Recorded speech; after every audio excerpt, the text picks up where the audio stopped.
Hello, it's Jack Tutor here of Attention Magazine. Welcome to Crucial Listening, the podcast where I speak with musicians and sound artists about 3 albums that are important to them. My guest this time is Okkyung Lee, cellist, composer, improviser, and in the past few years, band leader as well. She now leads the Yeonun Quartet, and their first record came out just recently on Shelter Press called Yeonun. And it's a wonderful record. It's beautifully recorded to capture the interaction between these 4 instruments: piano, cello, bass, and harp. It's a really lovely cluster of instruments to have in conversation with each other, and they all justify their space within the music so beautifully. There are moments of improvisation, and then often they're reined in and switch very suddenly to some incredibly refined, impeccably balanced moments of composition that sound like objects placed on fine points so that they balance and sway side to side. I've been having a great time with it. And I also had a great time chatting to Okkyung as well. This conversation took us to some really interesting places and some wonderful anecdotes. It was a really cool crop of records as well, none of which I'd heard before. So if you want to check out Okkyung's music, be sure to go to shelter-press.org, where Yeonun is available to pick up, also at the Shelter Press Bandcamp at shelterpress.bandcamp.com. And head over to attentionmagazine.co.uk/crucial listening, where I will have all the links to Okkyung's music, socials, and more information on her picks as well. Cool. I think that's it. Okkyung Lee on Crucial Listening.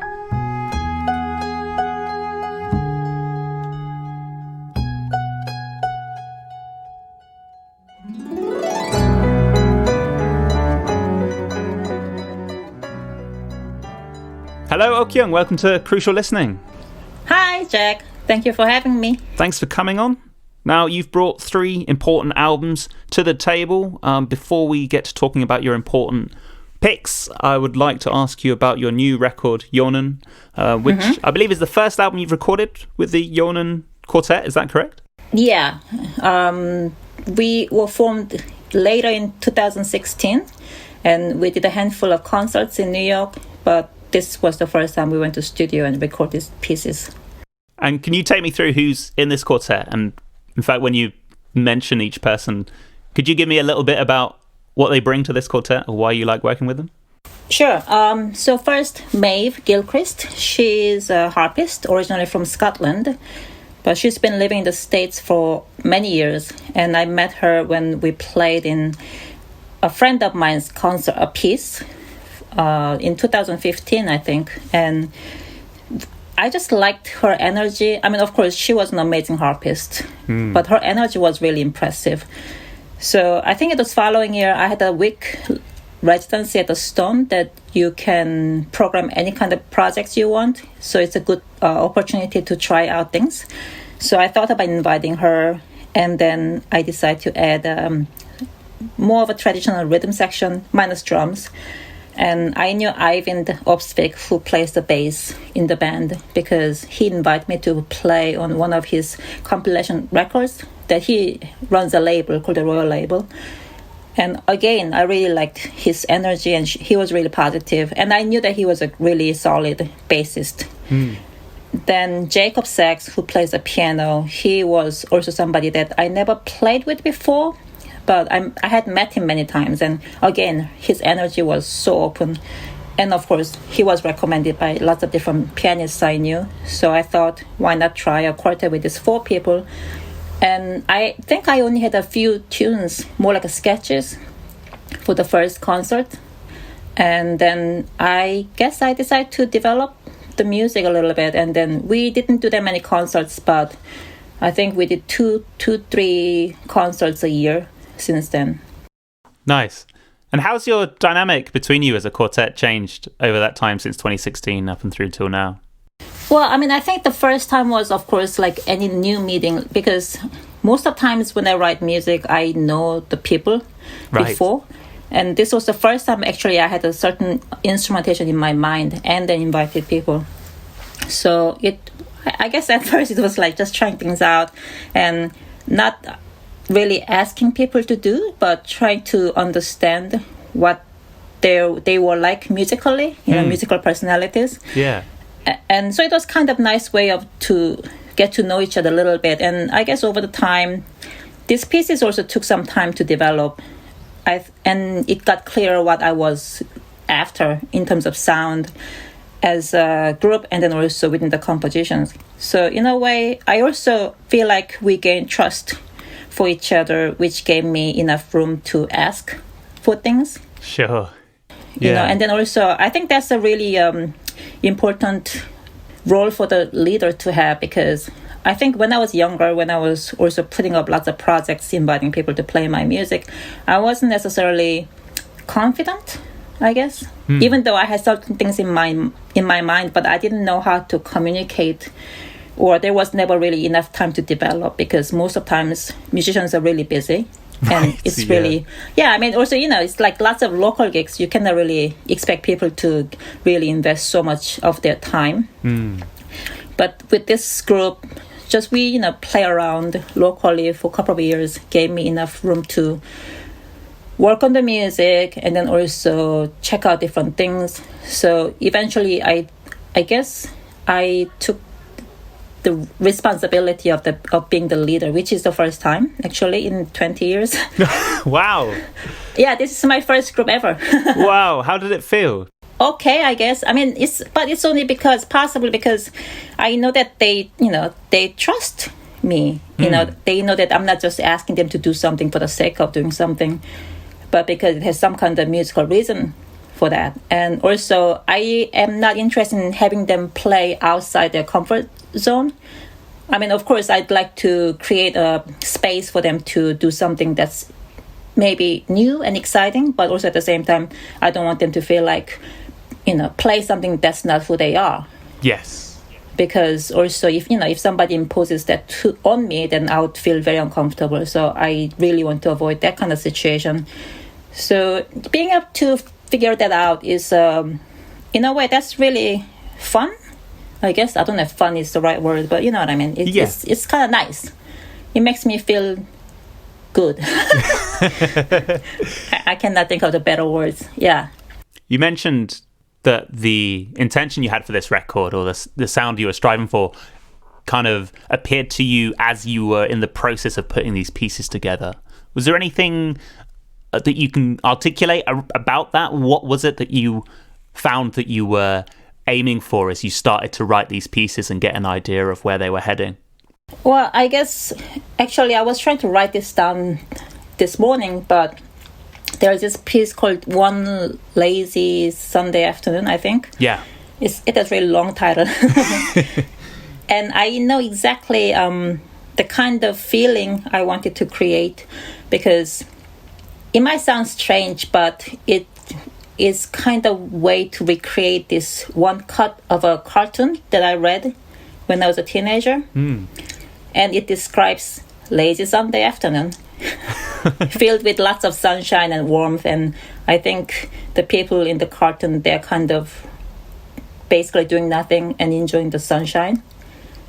And I vaguely remember, I mean, I don't remember which cartoon it was, but I remember the feeling of it, because I think it was like 2-page cut, and it was basically very empty with a few words and very minimal drawing of sunshine, I think. But I somehow felt the warmth of the sunlight when I was looking at the picture. That's really interesting. That's very idle for a cartoon, right? I mean, usually, I don't know, I've not heard of a cartoon that's doing that little. Yeah, but I think there must be some kind of emotional build-up going to that direction, and it was some kind of resolve. So it had more emotional weight to it. But I just remember having that feeling while I was just looking at such a minimal drawing. Yeah. So I guess that's the kind of thing I wanted to portray in these tunes. And I remember when I was rehearsing this tune with the band, I said, think of this really lazy, idle Sunday, Saturday, it doesn't matter. And then also there's some kind of, I don't know, also there's a little bit of baseball game happening. Yeah, as in like in your mind or in the cartoon or? In the mind, because like somehow also lazy Saturday weekend, it can be also like watching a game on a TV when I was a kid. Nothing really happens, and I don't know. It's just some kind of weird mixture of laziness, but also, in a sense, no guilt. Right, right. Yeah. So I think that's what it was, and the last piece, Then There. That's influenced by tons of hymns I was singing as a kid, because even though my mom is a Buddhist, she sent me to Catholic elementary school and the missionary school for my middle school and high school. So I ended up singing lots of hymns as a kid. Right. So I think that piece is really about that memory. Because in a way, even though I knew that they were religious songs, and even though I didn't believe in God, but I really liked the feeling of singing those songs. So I wanted to create something that's, kind of simple, that also all the voices move together, and some kind of harmony, I guess, I think that's how I kind of had what I had in mind, even vaguely when I started, and then eventually it became clearer when I went to the studio and then start to shape these songs. Childhood and family seems to have come up a couple of times there. I hope it's not too personal to ask, but is there a particular reason why a lot of the themes on this record seem to gather around that? Well, I think probably one of the reasons is that I did move around quite a bit, but then one of the first big move was when I was 12. I didn't have to, but I decided to go to music school in Seoul, which was about 2 hours away from my hometown.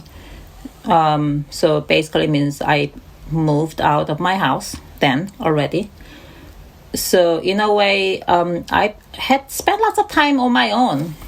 And I think lots of my teenager period, meaning middle school and high school, I spent lots of time by myself, because also at schools I was not really necessarily popular.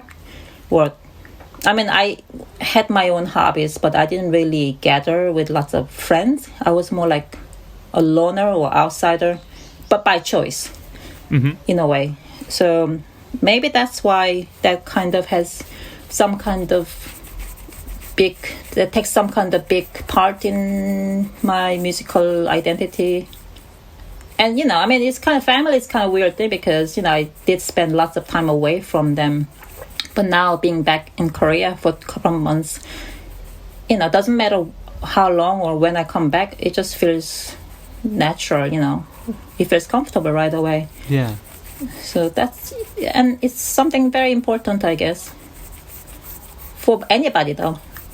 Yeah, absolutely. And you talked about the fact that these pieces started to come into shape as well as you went into the studio. What are your memories of recording this record? How was that experience? Well, I think I definitely had the luxury of being able to spend enough time in the studio. Because before, when I recorded my pieces, even though I was very lucky to have 2 studio albums that's out on Zadek Records, but I didn't really have that much resources to pay the musicians properly and have enough time in the studio to properly record and mix. But this time I decided to kind of really invest in it because I could, because I had been lucky and got some grant. So I felt like I really wanted to put enough time and treat the musicians properly. So we actually record them on 2 separate sessions. And still, it's not like I paid them tons of money, but you know what I mean? Yeah. I didn't even ask them to play for free. Which is a kind of dilemma, because I feel like, I don't want to sidetrack too much, but I think musicians, we are so used to doing things, not for free, but also lots of times kind of not necessarily as a favor, but because we want to record and play, lots of times we kind of forget that these hours are also labor. Absolutely, yeah. So I wanted to make sure that, if I could, I give them enough to justify them coming in and putting in hours. Yeah. I mean, I think they would have done it even if I didn't, but you know what I mean. But I just wanted to do it right. And the same thing with recording, and also I spent lots of hours mixing, and also trying to shape them. And some of them also, you might not hear it so clearly, but I think the last piece on the first track, first side A, is called Eternally, track number 5. It has certain element of producing. Because lots of times I'm not technically really equipped to even describe what I wanted. But Jeff, who recorded, he kind of knew what I wanted. So I said, I want this piece to sound like almost like a white out. When you go to a performance, sometimes a movie, it ends with crescendo. It sounds weird. Fade in to white other than fade out to black. Yep, absolutely. Yeah, so in a way, I wanted to create that feeling with this track by bringing the cello sound closer to you, because the same thing repeats 3 times. So I wanted to create the illusion of cello sound kind of stepping closer to you by the end of it, throughout the piece. Oh, that's so cool. But I wanted to create this kind of actual distance, even by placing them, mixing them in a way. So that's the kind of thing I really could try out, because I had enough time. And also I had enough time, not only in the studio, but also between the recording sessions, and, also had Jeff, who could actually translate what I wanted technically. And one other question I wanted to ask on the new record is about the artwork, which I keep coming back to time and time again. I think it's a really kind of lovely image, given how simple it is. It's from Ron Jude's Other Nature series. Yes, yes. Is that right? Yes. How did you discover this artwork, and what was it about the image that you thought made it apt for this record? Well, I have to give full credit to Bartolome and Felicia at Shelter Press, because they have a very specific approach to their artwork. So, I knew that they wanted to have a image, and we said, okay, let's try to have some kind of either nature image, or more like a nature image, or some not abstract images. And it was mostly Bartolome kept drawing me some ideas, and I think I said no to actually quite a few images that he suggested from other photographers. And when he suggested him, I just went to his website, and I think this was the second image on that specific page, and it just came to me. I felt like this is the right image, and I love the color of it. And as somebody pointed out, it is a closed window, but I like the fact that it means it's closed, but because the title of the album means that you're opening it. So as a listener, you could open it. Nice. So so I'm really grateful that somehow this image felt really perfect in terms of stillness and also the color, because I think the image doesn't really give away what time of the day it is, in a way. Right. Yeah. So I really like that. And then also, I mean, I haven't gotten the actual LP yet, but I also know that there is the inner sleeve, there's different nature image, and that's also something we chose together. And again, I just have to give full credit to Shelter Press for bringing us together, and really thank Ron for allowing me to have used the image. Yeah, it's one of those album artworks that I think once I see it, then it imbues itself into the listening experience, because they feel so elegantly harmonized. Whereas, I've had those experiences where you get a piece of album artwork which you look at after listening and you're like, oh no, wait, that doesn't feel right at all. Right, yeah. But these feel so nicely aligned. yeah, so I mean, I was really, I felt bad that I said no to so many images before, but there was a reason, because there was this perfect image waiting for me. So if people want to check out that record, Okkyung, where's the best place for them to go to do that? I guess Shelter Press has Bandcamp page. Yes, they do. I think that's the one that they've been using. Yeah, I mean, I think also Boomcat is one of the main distributors that they use. So I guess that's the way. Wicked. Great. I should say as well, there is another Bandcamp fee waiver day coming up in like a couple of weeks, 3 weeks or something. So I implore people to buy this record. It's absolutely gorgeous. Thank you. Please do that. So we should talk about your important records. So firstly, the question I like to ask is how you thought about that term important. We discussed this a little bit before we started recording, but what was the way in which you interpreted that term important in order to come up with the list of records that you did? Right. So I chose these 3 records because in a way they kind of marked important moment shift in my life, and that all related to music in general, I guess, not just only as me as a person, but also kind of increasing awareness of me being a musician, or sometimes will remind me of what it is to be a musician, or I don't know. I mean, we can talk about 3 separate ones and then explain more in details, but yeah, I think these 3 are definitely important in terms of really like marking those moments that I kind of realized something that I didn't know.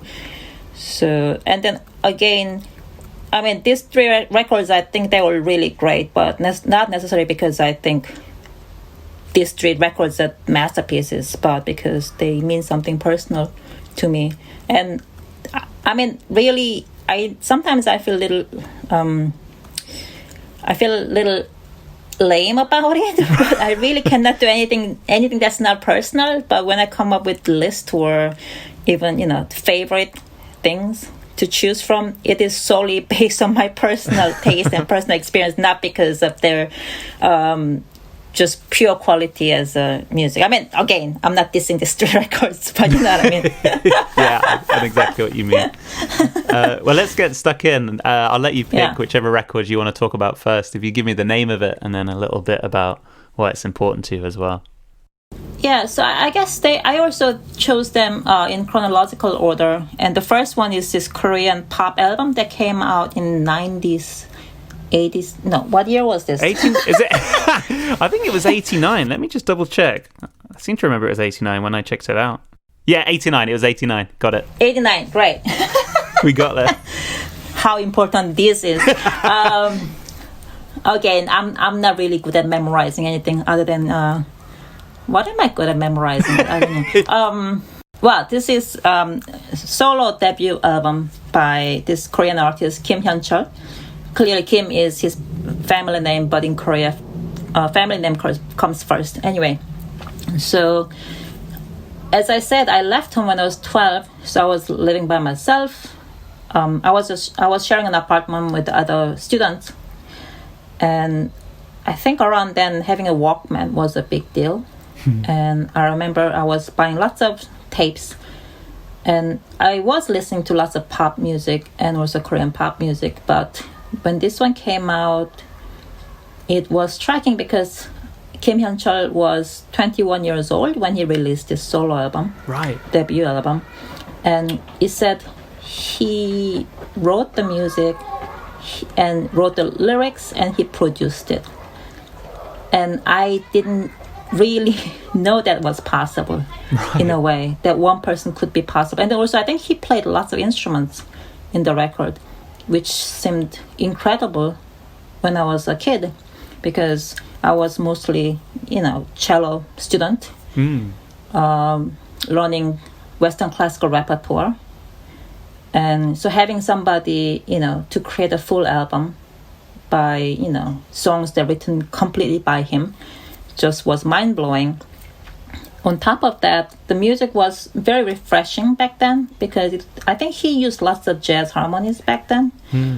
I think he was kind of interested in that kind of music. And also, he's still active, but, he was never really a so-called good singer.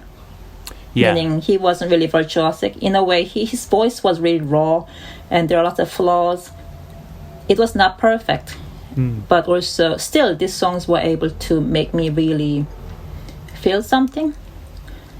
So to me, that was kind of revolutionary that, you could do that. One person can actually do that. So to me, that was kind of shocking. So you mentioned you're buying a lot of tapes at this time. How did this tape come into your life in particular? Do you remember what drew you to it or why you bought it? Oh, yeah, because I was also listening to lots of radios at night as a kid. Yeah, so I think there were like maybe 2 programs that I was listening to almost on daily basis. And I think that's how I learned lots of music, Korean pop songs, and also, some so-called jazz. I mean, I really got a lot by listening to the radio programs when I was a teenager.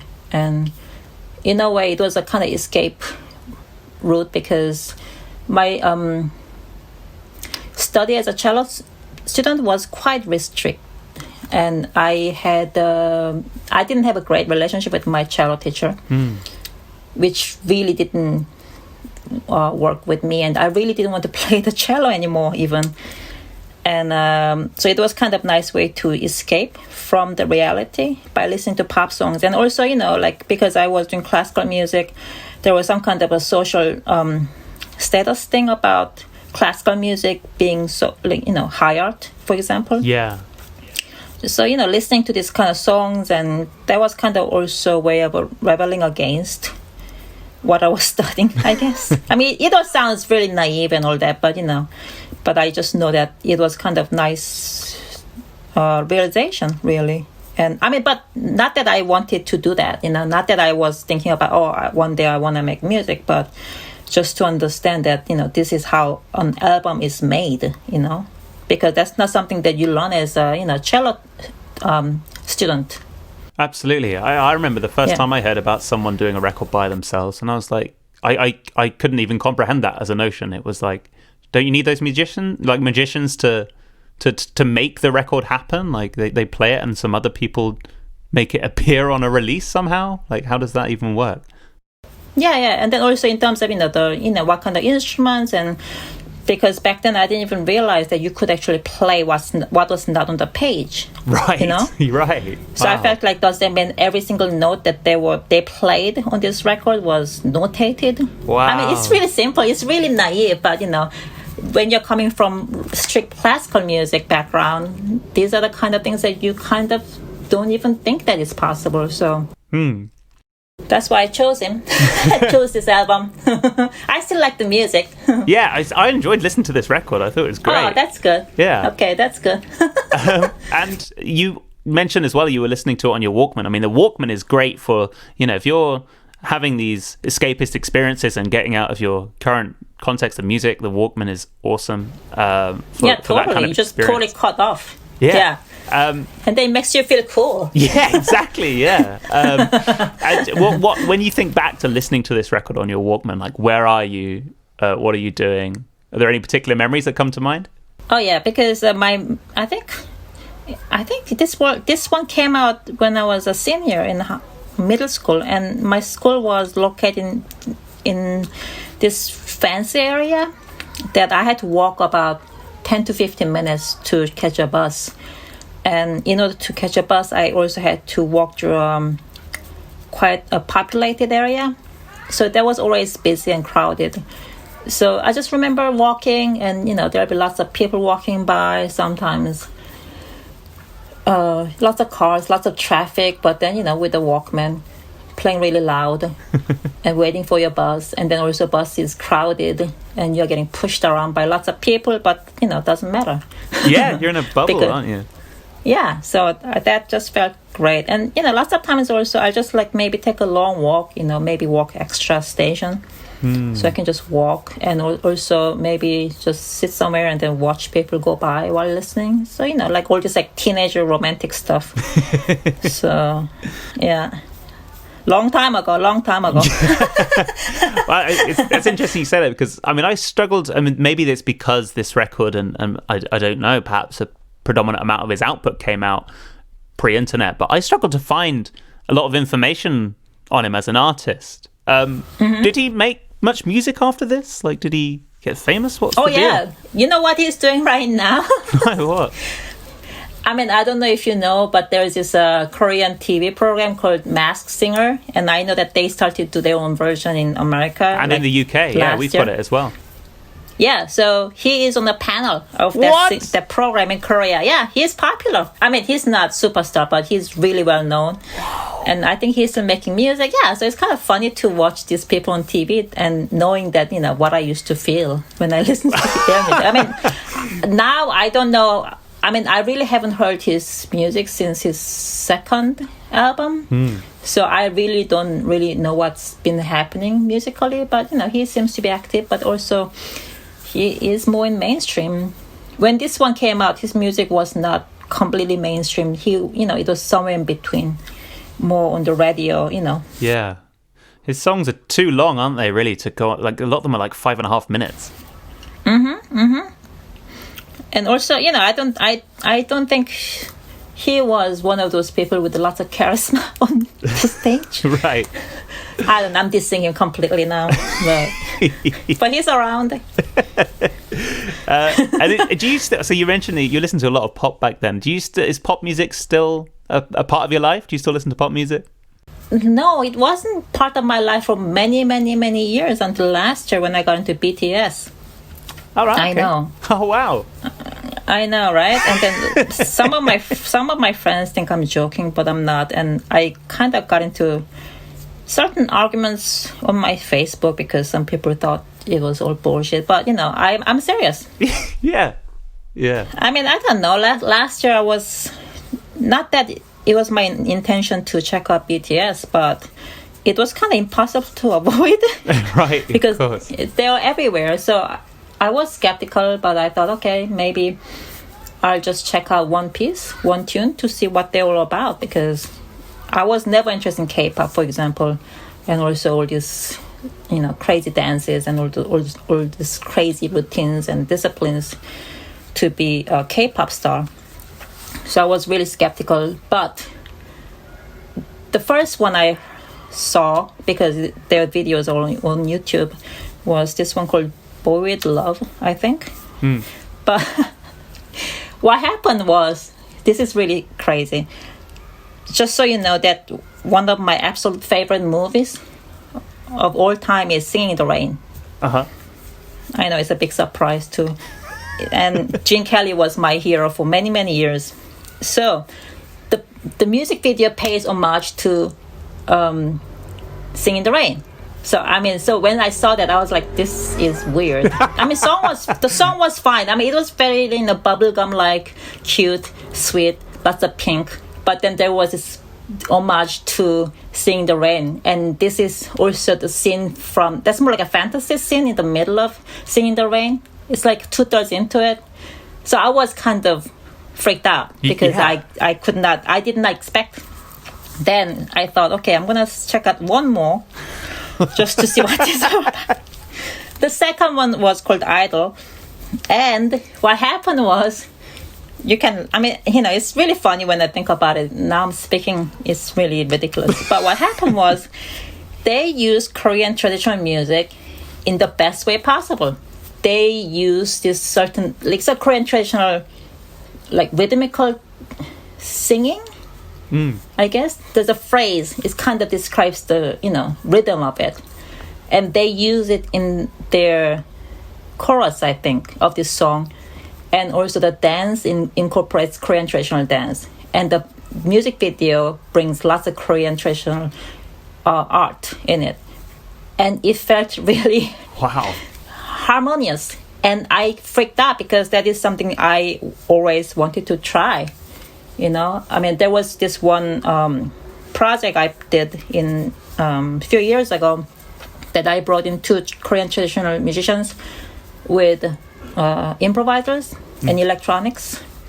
And then that's the kind of attempt that I was always interested in, because that is something, I mean, not that because I studied traditional music, but because something that I always had in me, just a little bit of it. So I wanted to bring that in to what I do, obviously, and then find a way to make it my own.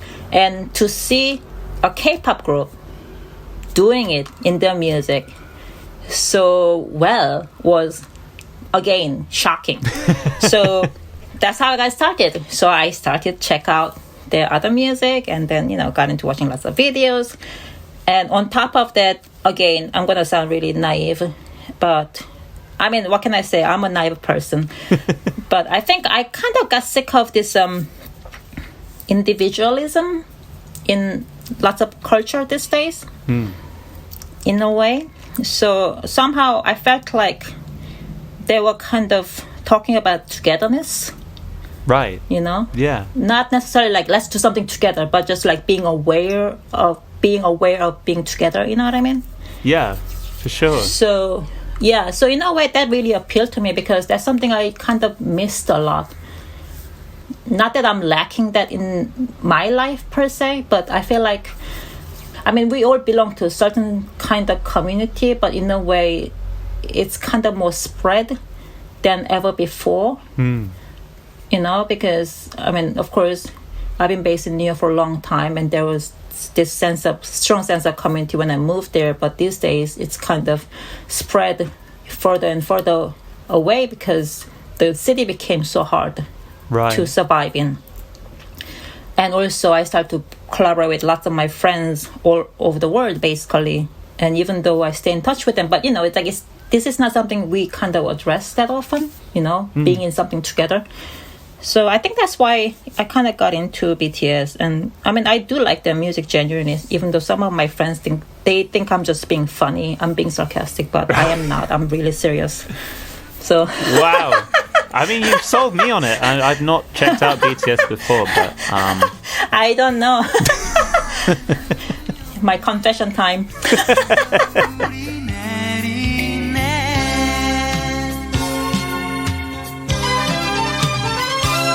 언젠가 이런 날엔 나를 감싸오던 그리움 감춘 그대 슬픔 고인 눈빛처럼. We should move on to your second record, Okkyung. If you give me the name of it, and then a little bit about why it's important to you as well. So the second one I picked was Duke Jordan's Flight to Denmark album. And I think I heard it in early 1993. And again, I cannot tell you the date, but I can describe the situation perfectly, because one little background note is that, so I think I was like 16, 17, because I was living by myself. I got into watching lots of movies at home, and I started to watch some movies that had a certain soundtrack. Okay, there's this movie called The Tequila Sunrise. You can look it up. It's kind of cheesy movie, but as a teenager, it just felt great. It's some kind of a new noir-ish film. Okay. And the soundtrack was done by Dave Grusin. And the music had lots of saxophone in it. And the movie was set in LA, and then it had a certain vibe. And since it had lots of saxophone, I was like, oh, that must be jazz, right? So that was my understanding of what jazz was. So a couple of years later, I think so in Korea, school ends in February. So I had 6 months to prepare before moving to Boston to go to Berkeley. And then I think it was a rainy day, actually. And I was about to cross this big street. And there was this record store across this big street was blasting this music through their speakers outside. And it was just a piano trio, basically. I mean, I didn't even know what it was. But the sound of it and also the tune, the melody was just so captivating. I just stayed there without crossing the street because I think I was actually going to the opposite direction, but I stopped and listened for one piece. Then I didn't know what it was again clearly, so I waited, listened to another piece. So I basically stood there and listened to two pieces and crossed the street and went into the store and bought the CD. And just the sound of the piano I heard was so beautiful. And I mean, when I listen to it now, it's kind of, it's hard to describe what kind of sound it was. But there was, I mean, maybe because it was also being played outside, mixed in with lots of traffic noise. Right, yeah. And also a little bit of rain. So the whole thing kind of really like stuck in my brain as like some kind of oral and also visual postcard in a way. So, and then also I think that was the first time, somebody said, "Oh, that's jazz album." So, which sounded really different from what I was listening to, what I knew as jazz. So in that sense, it was kind of important because I really loved the sound and also the melody of it. And then also on top of that, the titles, I think those two pieces I heard was Everything Happens to Me and On a Rainy Day. So I think those titles are quite poetic in a way, and in a way very similar to how I also titled my pieces. Right, yeah. Yeah, so I think there's a certain connection to it. So yeah, so in that sense, that really marked me of getting into different world of music. And it was, so it was quite a memorable record in that sense. So again, you bought that record from the record store. What are your experiences or memories of experiences listening to this record after you purchased it? I think I was just listening to it over and over and over. And and I mean, not that I understood, but I mean, I just loved how it sounded, the piano sounded. I think there was some kind of roughness in it somehow. It's not crystal clear, and there's a little bit of analog feel to it. Yeah, I think, and also there was something very different. I mean, when you're a kid listening to Dave Grusin all the time.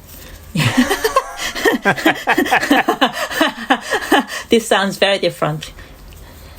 But I have to say, when I actually went to Berkeley to study music, thinking that I was going to study jazz, I really quickly realized that I did not know anything. Because I didn't know who Miles Davis was. Right. Yeah, you mentioned, yeah. Yeah, I mean, it's really embarrassing, but, I think I was kind of good at just not saying anything. If somebody brings up some names in my classes, I just like write them down and then went to Tower Records 2 blocks away and then got tons of CDs and listened to them and tried to convince myself to like it because it must be good if somebody mentions the name. I mean, that's how I kind of like forced myself, understand. And it took some time for me to really understand jazz or even jazz harmony.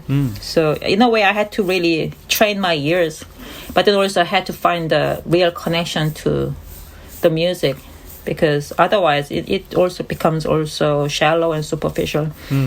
So that's so interesting hearing you talk about writing those records down and then going out and buying them, because I relate to those experiences of really wanting to like something and just not having my core agree with me that this is music that I want to hear. So I'd love to know, like, give me the names of 2 records, like one that you bought and were like, oh Christ, this is not for me, I really want to like it but it's not for me, and one that really clicked from those days in college.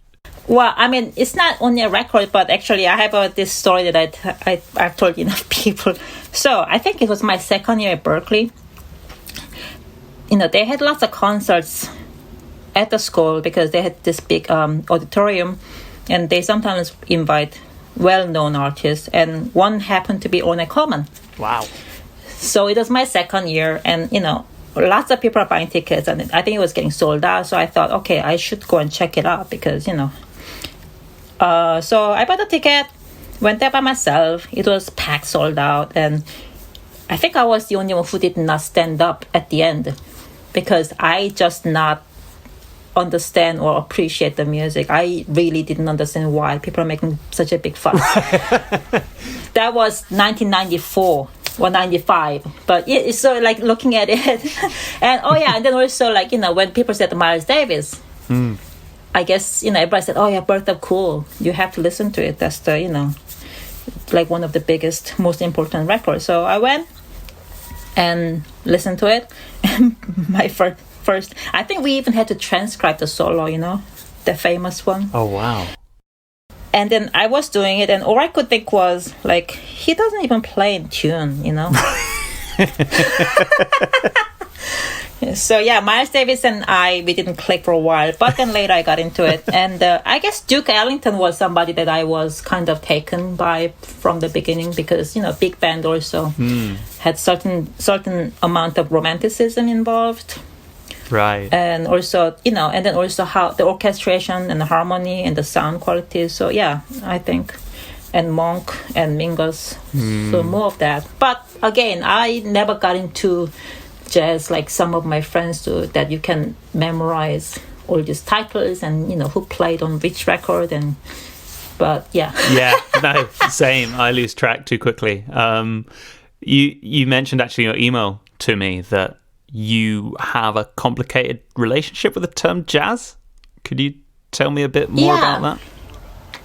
Yeah, because I mean it's because of also a certain amount of respect for jazz or people who play jazz, because jazz is just like any tradition that you do have to spend lots of time into it, learning the artistry and then work hard.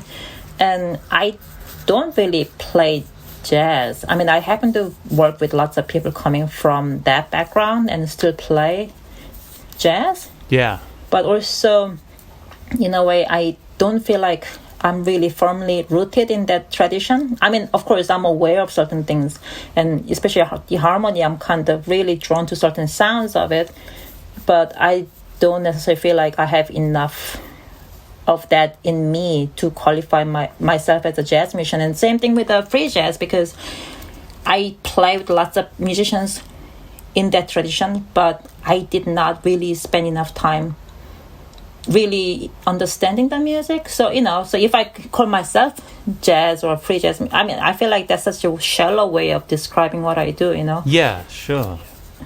And also, I think also jazz became such a wide term. Nobody really knows what that means anymore. No. Maybe it's the problem where you get people who are definitely rooted in their history in jazz, say like Coleman and Coltrane, branching so far outward to the point where they were even barely playing jazz by the latter stages of Coltrane, and suddenly anyone who's playing with that breadth and freedom is lumped in, right? Because the original players had their origins in playing jazz music. It's difficult. Yeah, and then also in terms of, I think music, there's certain lineage also. Even in improvisation, I think it's, there's certain lineage. I guess one of the main problems I encounter with lots of younger people, especially, going to conservatory, is that they do not appreciate improvisation also has certain lineage to it.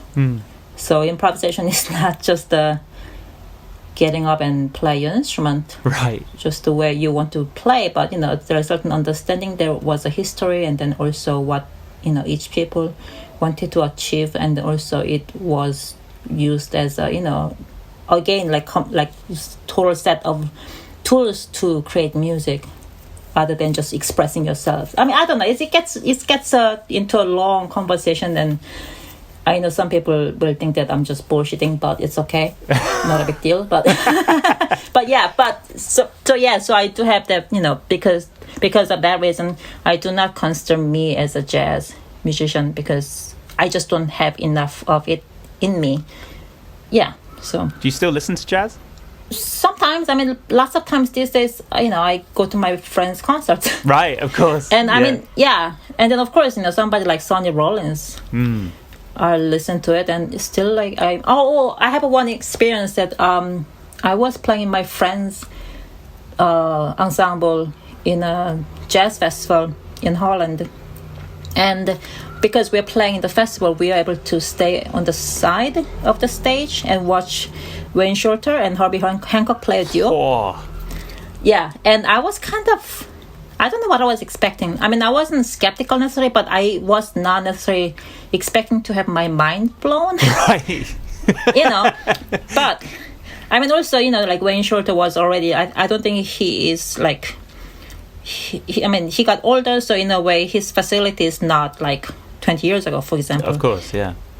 And then also, Herbie Hancock. I mean, it was really weird because two of them on the stage, Herbie is just playing between these keyboards and the piano with like watches on his each wrists. He's famous for that, like really like lots of blings on his fingers. Yeah. But it was so sincere. Like, they are like really trying to figure out what's happening in the moment, even though they're playing certain tunes that they both know really well. Yeah. But there was a sense of them coming together really in that moment. And one thing about Herbie Hancock was that, there was this keyboard and he would find one sound, for example, and he was not happy with the sound. And he'll just change the sound completely. In a way, in the middle of it, he'll just stop and then try to find the sound that he was looking for, even though there were like few thousand people sitting in front of them. But it was not about the audience, but it was really finding the right sound he could play with Wayne Shorter. So it was really touching and moving. So that's the kind of music, so it's not, when it comes down to that, it's, doesn't matter what kind of music they play. Exactly. But really like two people coming together in such an honest way. And then also you could tell so much respect for each other. That was really amazing to watch. Oh, that sounds unreal. Like, I love, it's probably like my favorite Miles Davis records are those ones with Herbie and Wayne on them as well. To hear that they come to it with such humbleness as to not feel like they've sussed everything out and accomplished it after that amount of time is amazing. That was really mind-blowing, and that those are one of those moments that I kind of think about quite a bit.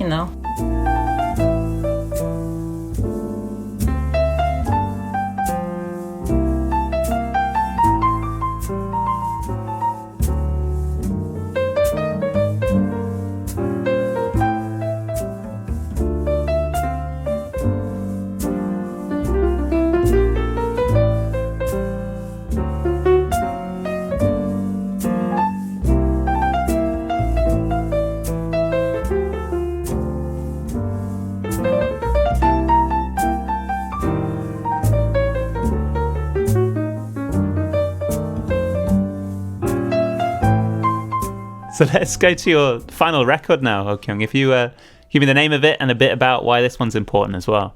Yeah, so the last one I picked was cello record by Peter Wispelby. I think that's how you say his name. He's a Dutch cellist. And as I said, I didn't want to really play the cello anymore. So, when I went to music and art high school, middle school and high school. And what happened was, not to blame my mom, but she wanted me to apply for the National University, which has the most stiff competition as a cello major, and I didn't get in. And I was so happy. I was so relieved because it really created me enough reason to give up because I really could not stand playing the cello anymore. And that's how I asked my mom and that to have me go to Boston, to go to Berkeley and study different kinds of music. But when I got accepted, they said I still had to play an instrument for the first 2 years. So the only thing I knew how to play was the cello, so I just brought it with me. But what happened was, the cello teacher I had at Berkeley, she was really nice, but also exactly opposite of the cello teacher I had. When the Korean cello teacher basically did not like any single note I've ever played. And he'd been really harsh on me, pretty, in each lesson for 5 years I studied with him. But when I went to Boston, also I didn't play the cello for 8 months, so, I didn't really practice. But the cello teacher at Berkeley, she was so nice and she was so encouraging. So in a way, I started to feel like this is kind of weird because I wasn't really playing that well, but she didn't seem to be bothered. I guess because I had certain level of basic skills, so I felt a little bit better about playing the cello, and I was also playing in lots of friends' projects because there were not that many cello players back then. So I kind of started my way back to, playing more cello and then being okay with the instrument because also, I knew that I wasn't going to be a performance major. Then she suggested, she was just asking, which piece to play next. So again, I went to Tower Records and I was browsing through. And I just saw this CD with a cover of him and Ligeti and I think other composers I didn't really know about. So I just picked it up and listened to it. And I think it's really one of those moments that I heard the cello again and realized how beautiful the instrument was, really. I mean, it sounds really weird because I had been playing the cello for so many years, but there weren't that many times I really was taken by the sound of it. And in this recording of Ligeti Solo Sonata for Cello, Ligeti Cello Sonata for, Ligeti Sonata for Solo Cello, sorry. It's just the sound of it. I mean, it's very, also written in a way in counterparts and then also very grand sounding lines and gestures, and it has certain amount of airiness and also heaviness to it. I was taken by the sound of it, and then also wanted to kind of recreate that kind of sound from my instrument, which was probably the first time in a long time. Might have been even the first time I wanted to do it since I even picked up the cello. So in that sense, that was very important to give me some kind of desire to go back to my instrument and find a way to play it the way I heard it, how he played his cello. So, yeah. So you mentioned the fact that you were really drawn towards this sound. Had that ever happened before? In your time of playing cello, had you ever, prior to that point, been allured by a particular sound, or was it more the fact that you were playing because you always had played the cello? I think before that it was maybe the melodies or maybe certain lines, certain actual musical ideas that I was maybe more responding to, but this was probably the first time I really heard the sound. And I think actually because I heard this record and recognized that when I heard Bach's Cello Suite by Pablo Casals. I mean, which is, the masterpiece. But until then, I don't think I appreciated that album because I, again, was not paying attention to the sound, but I was, paying attention to the virtuosity, or how the execution of the performance. But after listening to this Ligeti, played by Peter Wispoli, I heard the Casals Bach Cello Suite. Then I heard it totally differently. So in a way, that was also another, awakening of responding to sounds. And also, it sounds weird, but also it was enough to have the sound. Didn't matter, if this was played perfectly. Yeah. But, to be able to project that kind of sound. Yeah, so I mean, so that's why it was an important moment.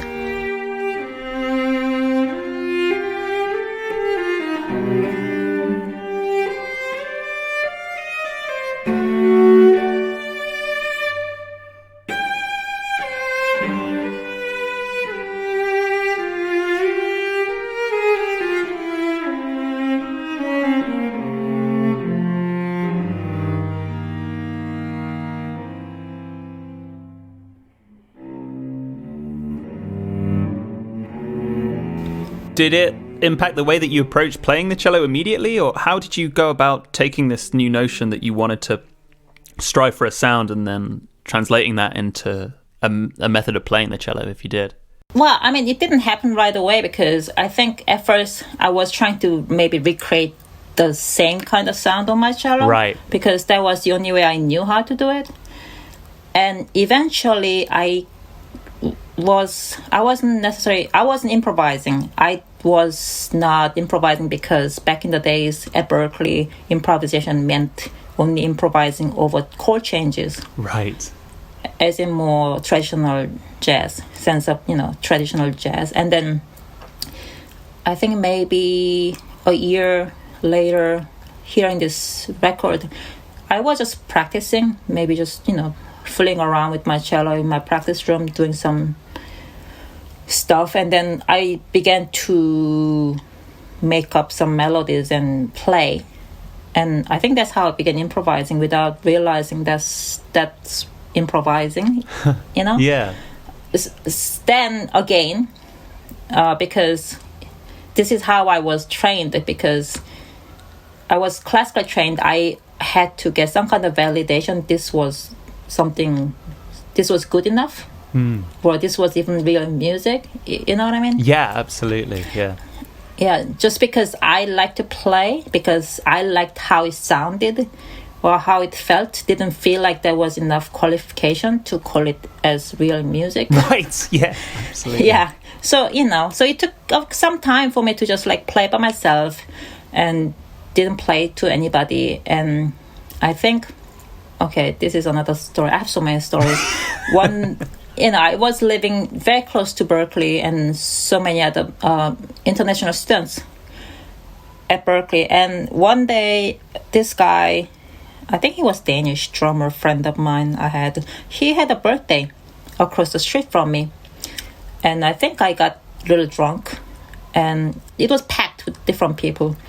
And I think I said to him, I didn't bring any birthday present, but I can play a song for you. I don't know why I said it, but I think I was wasted. So I went across the street, went to my home, got my cello, and went to his place thinking, what the fuck am I doing? Sorry, can I curse here? Then,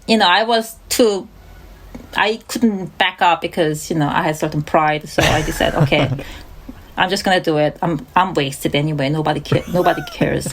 And so, yeah, I played a little thing. I guess I improvised and was expecting people to really, not care for it. And people seemed to be okay with it. So that was the first time I played this kind of music to other people. And that kind of gave me a little bit of a confidence, thinking, oh, maybe this is not too terrible.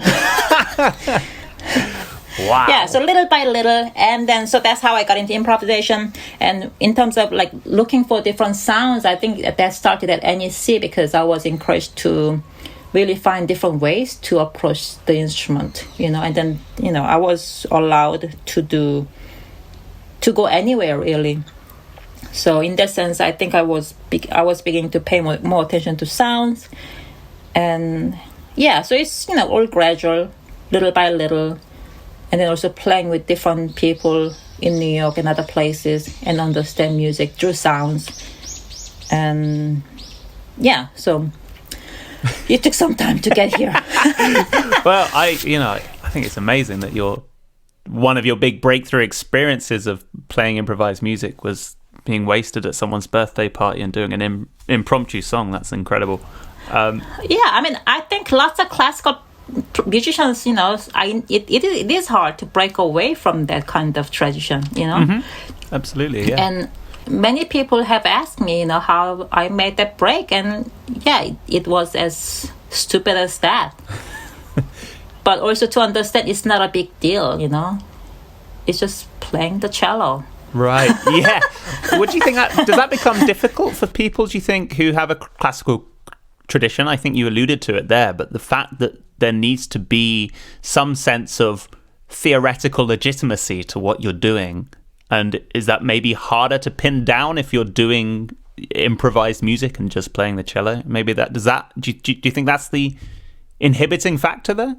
Yeah, but also the thing is, I guess there are two reasons for that. That it is true that you're always kind of expected to fit into a certain expectation. Yeah. What it should sound like, or how you're supposed to play, how you're supposed to interpret certain things, or what music's supposed to mean. Like it can be as deep as like, is music about emotion? It can be that kind of way of approaching music. But then also, I mean, one thing about the improvisation that is most attractive and also the most elusive is that because improvisation is all about you making the choices and you making the decisions, and then you kind of figure out how to do, where to go next. You know what I mean? Yeah. You're constantly required to pay attention to what's going on, and you decide. Yes. Or you find a way to connect with the music, or you find a way to connect with other people you're playing with. But, it's constantly on you. So I think it can be overwhelming because also, again, it kind of goes back to what I said earlier. It's like, it takes time, It takes lots of experience for you to come up with certain, not rules, but, certain things that what is that you want to do when you're improvising, what matters to you most. What is the most important musical decision making, and gestures and that kind of stuff. And it has so it puts quite a lot on you as an individual. So I don't know, I feel like I'm babbling. No, I mean this makes absolute sense to me, and also I think speaks to the pressure that I felt as well whenever I've been in an improvised context. I think you do. I feel that weight of expectation of holding all the agency in my hands. I mean, with that in mind, what is it that you do, if you do have anything, in order to prime your mental state before you go into an improvisation? I mean, do you have any rituals or any kind of behaviors or anything that you do in order to kind of optimize your ability to operate in that improvised context? Well, these days I don't drink. Right. No, that was just a joke. Well, I think lots of times I really try not to have any expectation, especially when you're playing with somebody you played with before, and really try to find the way to be in the moment. It sounds really corny, but it is really true, Sometimes you're kind of relying on your memory of what had happened before, So, like it's not easy to get away from it. I mean, of course, you can use that as a base, kind of, having some kind of understanding of the other person you're playing with, but also, willing to take chances to go to different directions, or I don't know. I mean, lots of times it's really like finding, to me, one of the most important thing is like finding some kind of pulse in the music. Not necessarily tempo or rhythm, but it's kind of, what is the pulse that you are feeling together. To me, I think that's quite essential to be able to sense that. And, this pulse is, always flowing, always changing, it's something that's alive. And it's something that you could follow and something you can shape, And also paying attention to not only what the other person is doing, but also what you are doing, because sometimes like playing any instrument and playing any kind of music, it also depends on lots of muscle memory. So there are certain things that you kind of go back to quite often because somehow it feels more comfortable or something. And then, so whenever I make those kind of choices, I kind of try to reevaluate whether it was the right thing to do, whether it made sense and that's why I did it, or because something that just happened to me, came to me naturally. So it's like they're constantly trying to decide, So I guess those are the things I, try to keep in mind while I'm playing. And in terms of ritual, I try to warm up better. But I mean, I don't really have any rituals. Most of times, I don't talk. We don't talk about what to play. Maybe sometimes we'll talk about how long we're going to play. And also, I kind of talk about this whenever I do workshop, but also understanding. I mean, even though the improvisation is like kind of democratic way of making music, you know. Yes. There isn't a soloist playing on top of rhythm section, for example, but it could happen, right? But I also talk about like being able to be in different layers, you know. Sometimes you can be the foreground, you can be the middle ground, you can be in the background, but you can find the different roles in the moment, as long as it really serves the music that's happening, you know. Yeah. And just because you don't have to be playing the most obvious thing. You can be playing something very subtle in the back or spot that can also affect where the music is going. It's interesting, isn't it, that the association I think it has with being a democratic music, because I think democracy almost implies that there's a structure that ensures that voices are equally pitched, equally placed within the music. As you say, right? A greater volume doesn't equal having a greater impact or anything, but there still needs to be some kind of implicit trust between the musicians that the space is going to be shared, right? I mean, that's not a given by the format of improvisation. So that I always find is a really interesting aspect of being a listener to improvised music, is that there's no guarantee of that democratic space. It does have to be forged and maintained. Yeah. But then also, you know, there are lots of different ways of, you know, having that democratic way of making music. So, I mean, I don't know. It's just, I mean, again, it's only my, you know, personal approach to this music. But, you know, I guess sometimes, you know, like, I just want to be, you know, maybe like playing something that's really like quiet in the background, but just adding just a texture. I don't need to be heard. Yeah. But as long as I can kind of combine, you know, focus on certain sounds, that's something that I want to focus on. And, you know, so like, I think this like kind of also freedom sounds corny, but, you know, that you can go anywhere, you know, you can kind of really change the direction. You can change, you know, you can step out, you can step in. You can decide to go against the flow, and sometimes, yeah, I don't know. It can be really fun, but it is definitely very mentally draining. Right. Yeah. But it is definitely like one of the main reasons why I still am very drawn and passionate about doing improvised music, and yeah. Awesome. Well, that feels like a wicked place to wrap things up, Okkyung. Thank you so much for coming on this podcast and talking about both your records, but everything else that branched off as well besides. This has been wicked. Oh, thank you. I'm sorry. I feel like I've been babbling, but, you know, this is what I'm like. Hey, so. And this is what this podcast is for. You know, I made this show for the babbles, so thank you for bringing your A game. If people want to check out your music online, is there a best place for them to go in order to do that? Yeah, I guess so. I mean, I think that's how people usually access the music these days. I mean, including myself. And I mean, also, I'm not so sure if Shelter Press is shipping out the records yet, because I think it's kind of difficult at the moment. Of course, yeah. Yeah, but so unfortunately, you know, many people will have to be satisfied with downloads, but hopefully I can get the record too. Yes, fingers crossed. Yeah. Well, excellent. Thank you once again. And to everyone listening, I'll see you next time. Goodbye. Thank you. Bye.